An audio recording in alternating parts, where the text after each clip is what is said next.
तो आप भी बड़े यंग थे, तो क्या चीज़ आपको सबसे ज़्यादा खटकती है कि कभी ज़िंदगी में ऐसी कोई चीज़ आ जाए तो आप कहते हैं कि काश अब वो होते? रिस्पॉन्सिबिलिटी।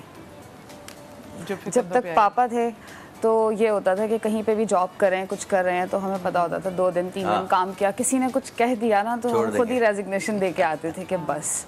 और जब पापा की डेथ हुई है तो फिर बहुत खरी खोटी सुनी, बहुत कुछ देखा, बहुत कुछ झेला, तो तब लगा था कि अब आप मैच्योर हो गए और अब आप ये जॉब नहीं छोड़ सकते, आपको करनी है और हर कीमत पे करनी है क्योंकि आपको फिर समझ आती है कि हमारे अब्बा भी ऐसे ही जॉब्स करते होंगे, बिल्कुल बिल्कुल ऐसे ही कमाते होंगे, हमारी शक्लें देख के वो भी नहीं खरी खोटी, वो भी लोगों को सुनते होंगे।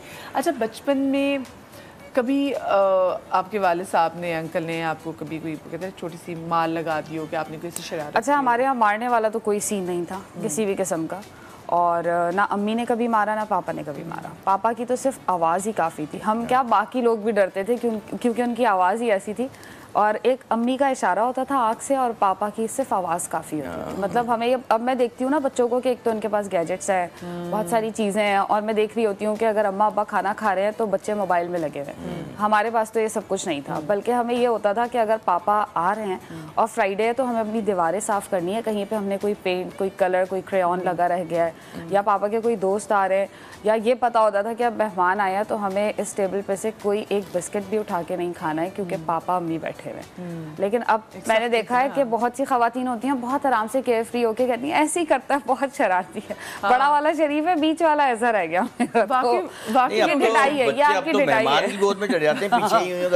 और माँ साथ साथ झूला झूल रही होती है, बातें हमारी हिम्मत नहीं थी कि हम पापा को हाथ भी लगा लें। अच्छा, चीज़ मुझे लग रहा है कि अंकल बड़े सख्त थे जब मीडिया ज्वाइन किया है, जब शो सारा करने शुरू किए हैं।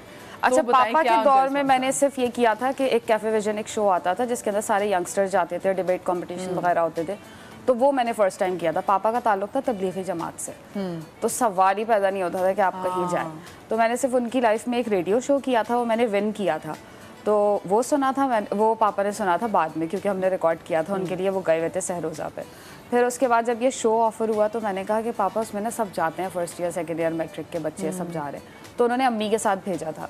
तो बड़े फ़ख्र से ना अपने फ्रेंड्स को बता रहे थे ग्रीन सूट में बैठी है ना वो मेरी बेटी है, तो वो अच्छा एक चीज़ थी। लेकिन फिर शादी के बाद मैंने ज्वाइन किया था मीडिया, तब पापा नहीं थे, लेकिन उनको एतराज़ नहीं था, ज़ाहिर है मैं कोई वक्त के साथ जैसे बहुत सारी नहीं ऐसे में जो टेलीविजन के लिए नहीं, क्योंकि अक्सर ऐसा होता है ना कि घर वाले आपके चाहे चलो रिश्तेदारों को कोई ना कोई सूड़ी पड़ी, सॉरी टू कट यू, पापा होते भी ना तो पापा को इतना प्रॉब्लम नहीं होता जितना आसपास के लोगों को हो जाता है ना। वो इतने सारे अब्बू बन जाते हैं आपके आसपास क्योंकि पापा कहते थे मेरे जाने के बाद पता चलेगा तुम लोगों को, लोग चील कौवों की तरह आएंगे। और वाकई में ऐसा हुआ कि सब मतलब उस वक्त इतना कोई कंसर्न था कि अब क्या करेंगे ये लोग, अब क्या करेंगे ये लोग, क्योंकि ना अम्मी है ना अब्बू है, तो हम अपनी स्टेप मदर के साथ पाँचों रहते थे, तो सबको ये होता था कि ये इनके तो अम्मा अब्बा है ही नहीं।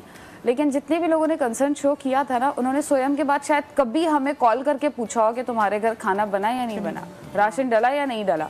हाँ, जब अब थोड़ा सा नाम हो गया ना तो लोग खड़े होके कहते हैं तुम्हारी रिश्ते में खाला लगती है, फुप्पो लगती है। कोई साथ आपकी स्टेप मदर से आपको कैसे? बहुत अच्छा, अपनी अम्मी से ज़्यादा उनके साथ था क्योंकि पापा ने 2 शादियाँ जो की थी दोनों को साथ ही रखा था, तो उनको हमने हमेशा से अपनी अम्मी की तरह ही देखा।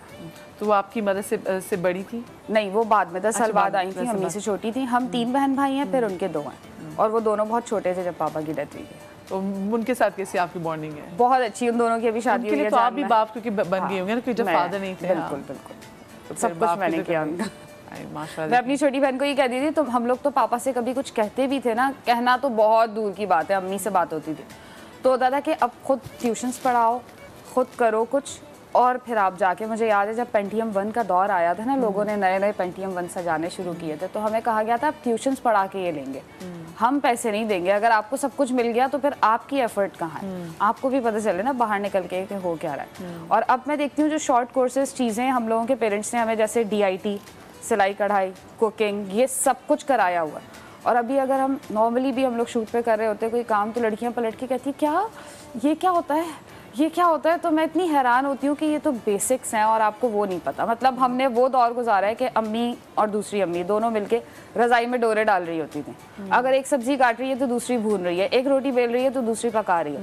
लेकिन लोगों ने ना इस चीज़ को बहुत वो बनाया हुआ कि हाय दूसरी अम्मी, क्योंकि अम्मी पापा ने कभी हमें कहा ही नहीं कि स्टेप मदर है, उन्होंने कहा जितनी अम्मी की इज्जत है इतनी इनकी। और उन्होंने भी कभी हमारे साथ कुछ बुरा नहीं किया। वो रिश्तों को ना हम बोल बोल के ऐसा सौतेला कर देते हैं। और उससे अच्छी बात यह है कि उनके सगे भतीजों से हम दोनों बहनों की शादी हुई है, उनकी सौतेली फूफो की बेटी है। क्या बात है, क्या बात है, अच्छी बात है कि सारी फैमिली में आ गई। अच्छा मुझे बताओ वो क्या एक वाकया था, जरा मैं जानना चाहती हूँ कि एक बार जब आप सिगरेट पहली बार पी रहे थे, पकड़े गए थे, आपके वालिद साहब ने पकड़ा था, मुझे जरा बताओ। अरे यार ये सिगरेट का वाकया मैं इतनी दफा बता चुका हूं। मैंने एक बार मेरे यकीन पता नहीं कौन सी महफिलों में सुना है, मेरे लोगों ने नहीं सुना हुआ। मेरे जो है ना मेरी बुक लिखी जाएगी तो उसमें सिगरेट का वाकया तो अच्छी बात है ना, आए पता चले बायोग्राफी सिगरेट का चैप्टर। अरे भाई पूरी भी नहीं पी थी मैंने यार जवाब, तो हमने तो नहीं सुना ना वाकया सुना हमें। वैसे मैं अभी ये बता रहा था कि जिस तरह वक्त चेंज हो रहा है ना, चीजें आ रही हैं, उस तरह सख्ती में भी काफी नरमी आ गई है कि पहले हमारे माँ बाप के ऊपर जो सख्तियां हुई थी तो तकरीबन उसकी 50% वो हम पे करते हैं। अब फिर हम पर जो सख्तियां हुई हम उसका 50% 25% हम अपने बच्चों पे करते हैं। अब तो खैर बच्चे मिलते ही नहीं है, कमरे इतने हो गए हैं कि कोई बच्चा उधर है कोई उधर है, हाँ भाई किधर हो। कमरे ना भी ना बच्चे फोन में लगे थे, बात ना घुमाए। सिगरेट वाला क्या केस था मुझे बताया जरा, जो पकड़े गए थे आप, हुआ क्या बताए। आधी से भी कम सिगरेट पी थी, बल्कि शायद तो थी ना, 2 सिगरेट बात है पकड़े गए थे। अब बताए भाई हुआ ये कि मैं और मेरा दोस्त है हरमान, वो भी हॉलैंड में होता है। ऐसे ही दिल की आप देखते हैं ना, लोग सीखते हैं ना देख के लोगों को, ये बड़े ही हैं जो हमारे सामने पीते हैं सिगरेट। तो हमने प्लान किया कि यार पीते देखते हैं इसमें होता क्या है। तो वो पतली वाली सिगरेट आती थी, वो लड़कियां पीती नहीं खास तौर पर, तो वो सिगरेट हमने खरीदी। मिली कौन सी लड़की से मिली आपको वो पतली वाली सिगरेट? मिली नहीं, लड़की केबिल दुकान से मिली। तो वहाँ से हमने ली और उसके बाद हम बड़ा अपने घर से अपने हिसाब से बहुत ही दूर जाके पीने लगे। तो बीच में एक पार्क आता था, वहाँ बैठे तो वहाँ पे माहौल सही नहीं लग रहा था पार्क का। फिर वहाँ से हम निकले और कहीं दूर गए, वहाँ पे हमने बड़ी मुश्किल से सिगरेट जलाई और बहुत सारी टॉफ़ियाँ वॉफ़ियाँ लेकर गए थे कि यार वहाँ सिगरेट जलाई। अब एक ही कश लिया होगा, वो आता भी नहीं था, इनहेल वगैरह तो पता नहीं था। तो सामने से एक गाड़ी आई रेड कलर की मजडा, वो नहीं भूल सकता मैं गाड़ी वो देखी। अच्छा वो आई तो हम डर गए, हमने बुझाने लगे जैसे नॉर्मल बच्चे करते हैं। तो वो आगे चली गई, आगे जाके रुकी तो हमने बोला यार ये रुक क्यों गई। तो फिर थोड़ी बार चली गई, इतना सोचा ही नहीं हमने, बोला रुकी होगी। हमने फिर दोबारा वो जलाई, खैर वो बहुत जहर सिगरेट थी, हमने फेंक दी, पी भी नहीं पूरी, लेकिन वो वारदात में पकड़े गए अच्छा वो दिन बहुत ही अच्छा था, सारा दिन घूमे फिरे, मस्तियाँ की दोस्तों के साथ इधर उधर। शाम को मैं घर आया तो अब्बू और सब लोग बैठे हुए थे। तो अब्बू ने ना यूँ करके लुक कराया, वही बात है कि आंखों से डर लगता था अब्बू की। अब्बू ने लुक कराया तो मैं सोचा शायद मैं लेट आया हूँ घर, अम्मन आप जल्दी आते हैं अब्बू के आने से पहले, तो इसलिए शायद अब्बू गुस्से में देख रहे हैं कि तुम ठेका। तो अब कितने छोटे थे उस वक्त वैसे आप? 7th में जितने होते हैं माशाल्लाह। हाँ। तो लेकिन स्ट्रीट स्मार्ट थे, क्रिकेट वगैरह खेलते थे। आजकल तो बच्चे घरों से निकलते नहीं है ना, हम तो घर में आते बड़ी मुश्किल से थे। वो पैरों से पकड़ पकड़ के अम्मी लेके आती थी, आवाज़ें लग रही होती थी मोहल्ले में, कहाँ है दानिश, अरशद, जीशान, सब लोग सब क्रिकेट खेलते थे, सब कुछ करते थे यार, क्या दिन थे। अब तो बच्चों को मिलते करते भाई खुदा के वास्ते बाहर तो निकलो, सूरज देख लो, फिजिकल एक्टिविटी तो खैर अब क्या हुआ कि ना मैं जैसे ही घर पहुंचा यूँ देखा तो मेरी बहन के एक्सप्रेशन ये वाले थे। मैंने बोला मुझे कुछ ज़्यादा लग रहा है, क्योंकि वो एक्सप्रेशन उसके ऐसे थे ना, बाकी सब सुन बैठे थे। जिसने शिकायत लगाई थी वो तो कुछ भी नहीं कर रहा था, सब बैठे टीवी देख रहे हैं। अब्बू ने बाकायदा वो ड्रामा देखा, एंड स्क्रॉल पढ़ा, डायरेक्टर का नाम पढ़ा, फिर अब्बू उठे और मैं एक सोफे पर बैठा था। अब्बू आके ना साथ बैठ गए। अब्बू रोब पर्सनैलिटी, तो अब्बू ने से व्यू करके देखा कहाँ गए थे। मैंने बोला वो मैं पार्क गया था दोस्त के साथ। कौन था? मैंने और हेरमान था। सिगरेट पी थी? मैंने थोड़ी सी फिर अब्बू ने थप्पड़ मारा, दिमाग घूम गया पूरा। मैं यार ठीक है। अब वैसे अब्बू कमर पे मारते थे हमेशा, उस दिन मुंह पे अब्बू ने मारा।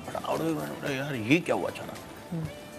कैसे है ये, कोई उम्र है इसकी, उम्र देखो, सिगरेट पी रहा है, फिर इधर अब उन्होंने जाओ हेरमान को बुलाओ। यासिर हेरमान को तो हेरमान जो दोस्त था ना, अच्छा वैसे आप हेरमान को बुलाए ना, जैसे ऊपर रहता था हेरमान, हमारे आवाज देने का रिवाज था, घंटियां घंटियां नहीं बजाते थे। हेरमान जब भी आप बुलाए जाना, हेरमान यार खाना खा के आता हूँ, हेरमान यार मेहमान आए, हेरमान यार अब्बू आए हुए, इस तरह करता था। उस दिन यासिर गया, हेरमान जी यासिर भाई अब्बू बुला रहे, ओके यासिर भाई। वो आया साथ, जैसे वो आया ना अब्बू ने उसको देखा, मैंने शुक्र अल्हम्दुलिल्लाह वो आया। फिर उसकी चप्पल थेरेपी हुई ना, मैंने यार शुक्र ही आ गया, मेरी पिटाई कम हो गई। हाँ उसको भी मारा उस वक्त। तो आपको पता है दोस्त का बेटा दोस्त, यानी बेटे का दोस्त बेटा, वो अब्बू ने फिर उसको भी मारा, उसकी अम्मी को बुलाया इधर उधर। अब उसका अब्बू आया, बोला भाई ये 2 सिगरेट पी रहे हैं इस उम्र में, या तो हम सोच नहीं सकते ये कोई उम्र है। अब हम लोग बैठे हुए, मैंने अब्बू अल्लाह की कसम दोबारा पी भी नहीं। हाँ फिर दोबारा उनके वालिद साहब ने उनको मारा? फिर बाइकआउट नहीं, अब्बू ने मार दिया, वो सब बैठे थे आंटी अंकल ये वो। फिर हमारा मिलना बाइकआउट हो गया कि भाई मिलेंगे नहीं आपस में, जाने का नहीं होगा, और इस गली से बाहर नहीं निकल सकते तुम, बस ये तुम्हारी बाउंड्री है। और फिर तो हम ऐसे हो गए ना कि हमने यार, फिर एक दिन मैं गया, मैंने अब्बू क्या हो गया यार, इतना कौन सीरियस लेता है, गलती से पी ली, बकवास चीज थी। मुझे बाद में पता लगा ये क्या बकवास आपने सर अबू यार, तो मैंने बोला यार ऐसे बोला। नहीं ऐसे ही हम नहीं वो कि मैंने भाई फ्रेंडली थे काफी, फ्रेंड, मैंने बोला भाई हो गई गलती, अब छोड़ दें यार, इतना भी क्या कि गली से नहीं निकल पा रहे हैं दोस्तों से। अब वो दोस्त सारे बाउंड्री के उस तरफ हैं, वो सब यूं कर रहे हैं, और आप एक कैदी की तरह, मैं इस तरफ हूँ, मैंने यार